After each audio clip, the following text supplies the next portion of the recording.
എല്ലാ വർഷവും ജനുവരി 1 അല്ലെങ്കിൽ ഡിസംബർ 31 ആകുമ്പോൾ ചെയ്യുന്ന ഒരു കാര്യമായിരുന്നു നെക്സ്റ്റ് ഇയർ എങ്ങനെ ആയിരിക്കണം, അല്ലെങ്കിൽ നെക്സ്റ്റ് ഇയർ അച്ചീവ് ചെയ്യേണ്ട കുറച്ച് കാര്യങ്ങൾ എഴുതി വെക്കുക എന്നുള്ളത്. സാധാരണ അത് ചെയ്യാറ് എങ്ങനെയാന്ന് വെച്ചാൽ എഴുതി വെക്കും, പിന്നെ ആ വർഷം തീരുമ്പോൾ അതിരുത്തിട്ട് എത്രയുടെ കാര്യങ്ങൾ നടന്നു എന്ന് നോക്കുക ചെയ്യാറ്. ചിലപ്പോൾ എന്തെങ്കിലുമൊക്കെ നടന്നിട്ടുണ്ടാവും, ചിലപ്പോൾ ഒന്നും നടക്കാതെ പോയിട്ടുണ്ടാവും. അപ്പോൾ അതിലൊരു ചേഞ്ച് വരുത്തിയത് ഈ 2025 തുടങ്ങിയ സമയത്താണ് കേട്ടോ. ഈ തവണ ഞാൻ എന്താ ചെയ്തതെന്ന് വെച്ച് കഴിഞ്ഞാൽ, ന്യൂ ഇയറിൻ്റെ അന്ന്, അതായത് നമ്മൾ 12 മണിയാകുമ്പോൾ ഇവിടെ എങ്ങനെയാണെന്ന് വെച്ചാൽ ഞങ്ങൾ അത്യാവശ്യം ടൗണിനോട് അടുത്തായതുകൊണ്ട് എല്ലായിടത്തും നല്ല ബഹളമായിരിക്കും ആ സമയത്ത്. അപ്പം ആ സമയത്ത് ആ വെടിക്കെട്ടും കാര്യങ്ങളൊക്കെ കാണാൻ വേണ്ടിയിട്ട് എന്തായാലും എണീക്കുണ്ടായിരുന്നു. അപ്പം അങ്ങനെ എണീറ്റ കൂട്ടത്തിൽ ഞാൻ ജസ്റ്റ് ഡയറിയിൽ ഇങ്ങനെ എൻ്റെ ഒരു 5 ഗോളുകൾ എഴുതി വെച്ചു. ഓക്കെ, നെക്സ്റ്റ് ഇയർ എനിക്ക് ഇങ്ങനെ ആയിരിക്കണം, അല്ലെങ്കിൽ ഇതാണ് ഞാൻ അച്ചീവ് ചെയ്യാൻ ഉദ്ദേശിക്കണേ എന്നുള്ളൊരു മൈൻഡ് സെറ്റിൽ ഒരു 5 കാര്യങ്ങൾ എഴുതി വെച്ചു. അതിൽ വരുത്തിയൊരു ചേഞ്ച് എന്താണെന്ന് വെച്ചാൽ, ജസ്റ്റ് വെറുതെ എഴുതി വെക്കുന്നതിന് പകരം ഞാനത് പതുക്കെ എല്ലാ ദിവസവും ഒന്ന് വിഷ്വലൈസ് ചെയ്യാൻ തുടങ്ങി. ആദ്യത്തെ കുറച്ച് ദിവസങ്ങളിൽ അത് ജസ്റ്റ് തുറന്നു നോക്കിയിട്ട് ഓക്കെ ഇത് നടന്നു കഴിയുമ്പോൾ ഇങ്ങനെ ആയിരിക്കും, അല്ലെങ്കിൽ ഇതിങ്ങനെ നടന്നു കഴിയുമ്പോൾ ഉള്ള കാര്യങ്ങളെ കുറിച്ച് നമ്മളൊന്ന് വിഷ്വലൈസ് ചെയ്യാനായിട്ട് തുടങ്ങി. പിന്നെ ഈ എന്നുള്ള എടുത്തു നോക്കൽ മാറ്റുന്നതിന് പകരം ഞാനത് എൻ്റെ ബെഡ്റൂമിൽ തന്നെ പ്ലേസ് ചെയ്ത് വെച്ചു. പിന്നെ പതുക്കെ എല്ലാ ദിവസവും നമ്മൾ എണീറ്റ് വരുന്നതേ കാണുന്ന ഒരു കാഴ്ച എന്ന് പറയുന്നത് ഈ 5 കാര്യങ്ങൾ, അല്ലെങ്കിൽ നമ്മൾ നെക്സ്റ്റ് ലക്ഷ്യം വെക്കുന്ന കാര്യങ്ങളാണ്. പിന്നെ നമ്മൾ പതുക്കെ എല്ലാ ദിവസവും തന്നെ, ഇപ്പം ഒരു എക്സാമ്പിൾ പറയുവാണെങ്കിൽ, ഞാൻ എൻ്റെ ഒരു വീഡിയോ മുന്നേ ഞങ്ങളൊരു വിസ സ്പോൺസർഷിപ്പ് അച്ചീവ് ചെയ്തൊരു വീഡിയോയുടെ കാര്യം പറയുന്ന സമയത്ത് ഞാൻ പറഞ്ഞായിരുന്നു, ഞാനത് ഒരുപാട് ആഗ്രഹിച്ച് ചെയ്തൊരു വീഡിയോ ആണ്. ഞാനത് പലപ്പോഴും ഇങ്ങനെ ഈ സ്പോൺസർഷിപ്പ് കിട്ടിക്കഴിഞ്ഞിട്ട് ആ വീഡിയോ ഇരുന്ന് ചെയ്യുന്നത് ഞാൻ പലപ്പോഴും വിഷ്വലൈസ് ചെയ്തിട്ടുണ്ടെന്നുള്ളത്. അങ്ങനെ നടക്കാൻ പോകുന്ന ഒരു കാര്യത്തെക്കുറിച്ച് വിഷ്വലൈസ് ചെയ്ത് പതുക്കെ നമ്മുടെ മൈൻഡിൽ ഓക്കെ ഇന്നല്ലെങ്കിൽ നാളെ നമുക്ക് അച്ചീവ് ആകും എന്നൊരു മൈൻഡ് സെറ്റ് റെഡിയാക്കി എടുത്തേ. ഇപ്പോൾ ഉണ്ടല്ലോ, നമ്മൾ രാവിലെ എണീറ്റ് ഒരു ഗ്ലാസ് ചൂടുവെള്ളമൊക്കെ കുടിച്ച് കുറച്ച് നേരം പ്രകൃതി ഭംഗിയൊക്കെ ആസ്വദിക്കുന്ന ആളാണ്, അല്ലെങ്കിൽ ഒരു ഇച്ചിരി നേരം മെഡിറ്റേഷനൊക്കെ ചെയ്യുന്ന ആളാണെങ്കിൽ നമുക്ക് ആ ഒരു സമയം ഈ കാര്യങ്ങളൊക്കെ ഒന്ന് വിഷ്വലൈസ് ചെയ്യാനും അതിനെക്കുറിച്ച് ചിന്തിക്കാനും ഒക്കെ യൂട്ടിലൈസ് ചെയ്യാം. ഞാൻ പിന്നെ അതിനൊക്കെ ഇച്ചിരി മടിയുള്ള കൂട്ടത്തിലായതുകൊണ്ട് ഞാനിത് കൂടുതലും ചിന്തിക്കുകയും ചെയ്തുകൊണ്ടിരുന്നത് എൻ്റെ ട്രാവലിംഗ് ടൈമിലാണ്. ഞാൻ ജോലിക്ക് പോകുന്ന ടൈമും തിരിച്ചു വരുന്ന സമയത്തും, ആ സമയത്ത് നമ്മളൊരു വേറെ ലോകത്തൊക്കെ ആയിരിക്കുമല്ലോ, പാട്ടൊക്കെ കേട്ട് വേറൊരു മൂഡിലായിരിക്കുമല്ലോ. ഞാൻ ആ സമയത്ത് ഇങ്ങനെ ഈ കാര്യങ്ങളൊക്കെ ഇത് നടന്നു കഴിയുമ്പോൾ ഇങ്ങനെ ചെയ്യണം, അങ്ങനെ നടക്കും, അങ്ങനെ ഓരോ കാര്യങ്ങളും ഇങ്ങനെ ചിന്തിക്കുമായിരുന്നേ. പിന്നെ എനിക്കിത് ശരിക്കും പറഞ്ഞാൽ യൂണിവേഴ്സ് നമുക്കിതെല്ലാം കൊണ്ട് തരും അങ്ങനെ ഒരു കാര്യമൊന്നും മീൻസ് എനിക്ക് അതിനെക്കുറിച്ചൊന്നും ആധികാരികമായിട്ട് പറയാൻ അറിയത്തില്ലേ. പക്ഷെ എന്നെ അതെങ്ങനെ ഇൻഫ്ലുവൻസ് ചെയ്തേ എന്ന് വെച്ച് കഴിഞ്ഞാൽ, ഈ നമ്മൾ പറയില്ലേ ഈ ഉന്തിൻ്റെ കൂടെ ഒരു തള്ള് എന്നൊക്കെ പറയില്ലേ, അങ്ങനെ പറയുന്ന പോലെ നമ്മൾക്ക് ഓക്കെ ഒരു ടാർഗറ്റ് സെറ്റ് ചെയ്ത് വെക്കാനായിട്ട്, എങ്ങോട്ടാ പോകേണ്ടത് എന്നുള്ളതിനെ കുറിച്ചൊരു ടാർഗറ്റ് സെറ്റ് ചെയ്ത് വെക്കാനായിട്ട് ഇത് വളരെ ശരിക്കും ഹെൽപ്പ് ചെയ്യും കേട്ടോ. ഒരു ബോധവും ഇല്ലാതെ ഏതൊക്കെയോ വഴി കൂടെ പോകുന്നതിന് പകരം ഓക്കെ നമുക്ക് എത്തിച്ചേരേണ്ട പോയിന്റ് ഇതാണ് എന്ന് നമ്മുടെ മുന്നിലുണ്ടെങ്കിൽ നമുക്ക് കാര്യങ്ങൾ കുറച്ചും കൂടെ ഒക്കെ ഈസി ആവത്തില്ലേ. എങ്ങോട്ടാ പോകണ്ടേന്ന് നമുക്ക് കൃത്യമായിട്ട് അറിയാം, അതിനു വേണ്ടി എന്താ ചെയ്യേണ്ടതെന്നുള്ളത് നോക്കിയാൽ പോരെ. അങ്ങനെ ഒരു പക്ക ടാർഗറ്റ് സെറ്റ് ചെയ്ത് വെച്ച് ലൈഫിനെ മുന്നോട്ട് കൊണ്ടുപോകാനായിട്ട് ഇത് ഭയങ്കരമായിട്ട് ഹെൽപ്പ് ചെയ്യുവേ. അതുപോലെ തന്നെ ഇതിങ്ങനെ ജസ്റ്റ് എവിടെയെങ്കിലും എഴുതി വെച്ചിട്ട് എല്ലാം നടക്കും എന്ന് വിചാരിച്ചുകൊണ്ട് മാനത്തേക്ക് നോക്കി നടന്നു കഴിഞ്ഞാൽ നമ്മൾ മാനത്തേക്ക് നോക്കി നടക്കൽ മാത്രമേ ഉണ്ടാകത്തുള്ളൂ.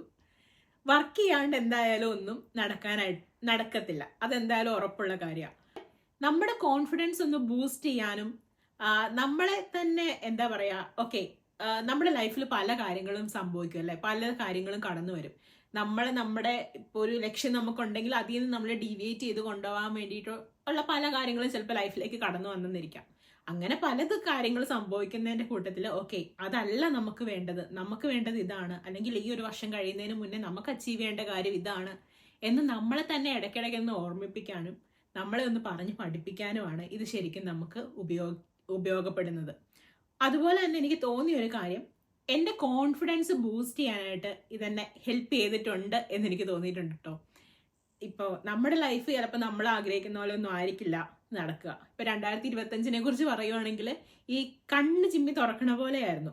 ആ സമയത്തിനുള്ളിൽ തന്നെ നടക്കാവുന്നത്ര ട്വിസ്റ്റും പ്രശ്നങ്ങളും എല്ലാം അതിനകത്ത് നടന്നിട്ടുണ്ട്.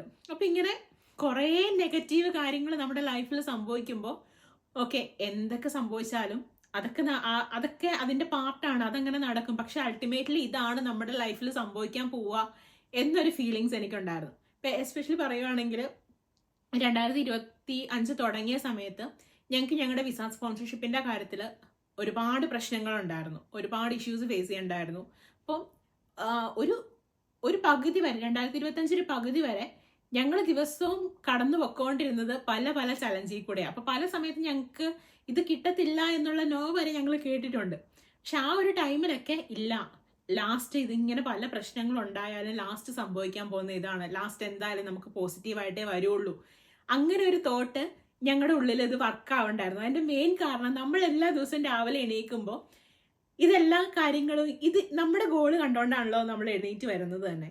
അത് നമ്മൾ എഴുതി വെച്ചിരുന്നത് ശരിക്കും പറഞ്ഞാൽ ഓക്കെ കിട്ടി, ഇപ്പോൾ ഒരു എക്സാമ്പിൾ പറയുകയാണെങ്കിൽ ജോബ് കിട്ടി, സ്പോൺസർഷിപ്പ് കിട്ടി, അങ്ങനെയായിരുന്നു.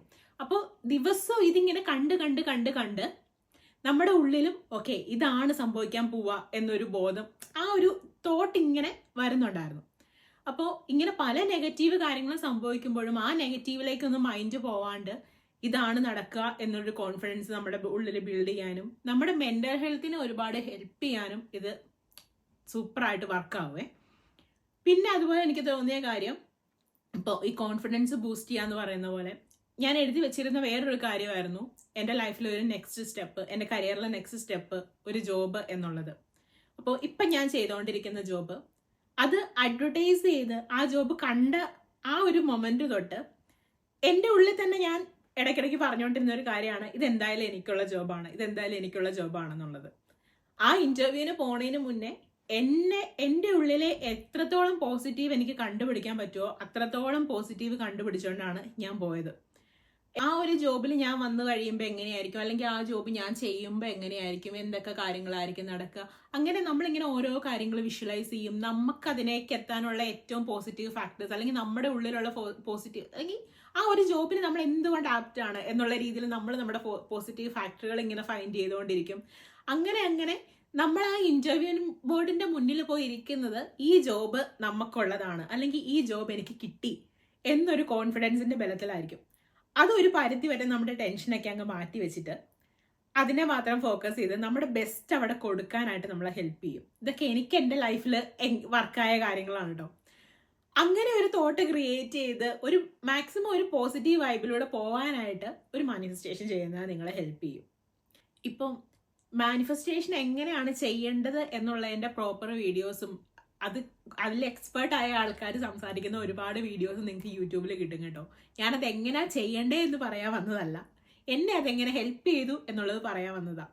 എനിക്ക് തോന്നി ഇത് അതിനുള്ള ഒരു റൈറ്റ് ടൈമാണ്. കാരണം പുതിയൊരു വർഷം സ്റ്റാർട്ട് ചെയ്യാൻ പോവാണ്, നമ്മുടെ ലൈഫിൽ കുറേ മാറ്റങ്ങൾ കൊണ്ടുവരാൻ നമ്മൾ വെയിറ്റ് ചെയ്തിരിക്കുന്ന ഒരു ടൈമായിരിക്കും. അപ്പോൾ ഇതും കൂടെയൊക്കെ ഒന്ന് നിങ്ങളൊന്ന് ഈ ഒരു വർഷം ഒന്ന് ട്രൈ ചെയ്ത് നോക്ക്. ചിലപ്പോൾ എനിക്ക് വർക്കായ പോലെ നിങ്ങൾക്കും വർക്കാവുമായിരിക്കും. എന്നെ സംബന്ധിച്ചിടത്തോളം ഒരുപാട് നെഗറ്റിവിറ്റിയിലും കൂടെ ഒരുപാട് നെഗറ്റീവ് കാര്യങ്ങളും കണ്ടും കേട്ടും എല്ലാം നമ്മൾ മുന്നോട്ട് പോകുന്നതിൻ്റെ ഇടയ്ക്ക് ആ നെഗറ്റിവിറ്റിയെ പതുക്കെ മാറ്റി വെച്ച് കുറച്ചും കൂടെ പോസിറ്റീവ് തോട്ട് ബിൽഡ് ചെയ്തെടുക്കാനും കോൺഫിഡൻസ് ബിൽഡ് ചെയ്തെടുക്കാനും ഒരു പ്രോപ്പർ പാത്തിലൂടെ പോകാനും ഇതെന്നെ ഒരുപാട് ഹെൽപ്പ് ചെയ്തിട്ടുണ്ട്. അപ്പോൾ നിങ്ങൾക്കിത് എങ്ങനെയാണ് വർക്കായേ എന്നുള്ളത് കമൻറ്റ് ചെയ്തേക്കുക. അപ്പോൾ അടുത്തൊരു വീഡിയോ ആയിട്ട് കാണുന്നത് വരെ ബൈ ബൈ.